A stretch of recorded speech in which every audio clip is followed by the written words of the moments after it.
Hello বন্ধুরা, পশ্চিমবঙ্গের কৃষকদের জন্য খুবই গুরুত্বপূর্ণ খবর। পশ্চিমবঙ্গের কৃষকদের এবার ফার্মার আইডি বানাতে হবে। কৃষকদের ইউনিক আইডি দেওয়া হবে, যেখানে আপনার সমস্ত তথ্য থাকবে। আপনার জমির তথ্য থেকে শুরু করে আপনার নাম, ঠিকানা, পরিচয় সমস্ত কিছু দেওয়া থাকবে। এমনকি আপনার জমির সঙ্গে আধার কার্ডের লিঙ্কও থাকবে। এই ফার্মার আইডির মাধ্যমে আপনারা ভবিষ্যতে বিভিন্ন সরকারি প্রকল্প যেমন পিএম কিষাণ, কৃষক বন্ধু, বিভিন্ন ধরনের কৃষি লোন সমস্ত কিছু পেয়ে থাকবেন।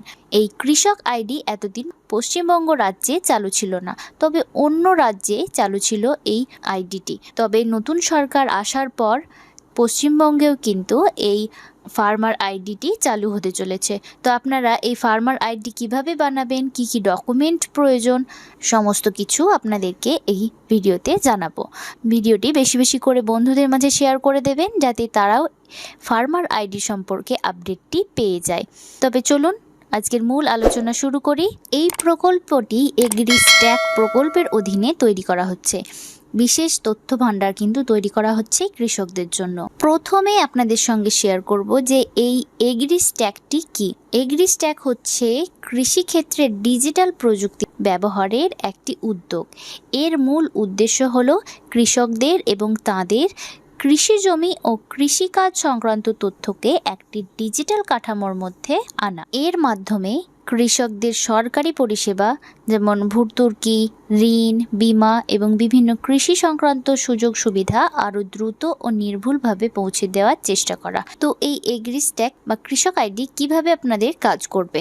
সহজভাবে বললে কৃষকের পরিচয়, জমির তথ্য এবং কৃষিকাজ সংক্রান্ত বিভিন্ন তথ্য ডিজিটালভাবে সংযুক্ত করা হবে। ফলে সরকার বা সংশ্লিষ্ট সংস্থাগুলি কৃষকের প্রয়োজন অনুযায়ী পরিষেবা দেওয়ার ক্ষেত্রে আরও সহজে তথ্য ব্যবহার করতে পারবে। আগে যেমন কৃষকের সমস্ত তথ্য দলিল আকারে বা অন্য কিছুর মাধ্যমে সংরক্ষিত করা হতো, এবার কিন্তু কৃষক আইডির মাধ্যমে অনলাইনেই আপনার সমস্ত কিছু তথ্য দেওয়া থাকবে। যেমন কোন কৃষকের কত জমি আছে, কী ধরনের ফসল চাষ হচ্ছে বা তিনি কোন সরকারি সুবিধার জন্য যোগ্য, এইসব তথ্যের ভিত্তিতে পরিষেবা দেওয়া সহজ হবে। এই সমস্ত তথ্য যেমন কৃষকের কত জমি আছে, কী কী ধরনের ফসল চাষ হয়, সমস্ত তথ্য এগ্রিস্ট্যাগের মাধ্যমে ডিজিটালভাবে কৃষক আইডির মধ্যে সংরক্ষিত থাকবে এবং সেটি ব্যবহার করে সমস্ত প্রকল্প কী কী পেতে পারে, কী প্রকল্পের জন্য যোগ্য চিহ্নিত করা হবে।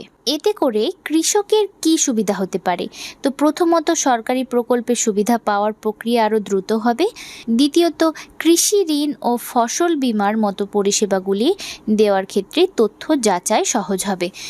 অনেকেই কৃষি ঋণ নিয়ে থাকেন বা ফসল বীমা পেয়ে থাকেন, তো সেগুলো পাওয়ার ক্ষেত্রে তথ্য যাচাই করতে সহজ হবে, কারণ এই কৃষক আইডির মধ্যে সমস্ত তথ্য আপনার থাকছে। তৃতীয়ত কৃষি সংক্রান্ত বিভিন্ন পরিকল্পনা তৈরি এবং কৃষকদের জন্য সঠিক পরামর্শ দেওয়াতেও ডিজিটাল তথ্য কাজে লাগতে পারে।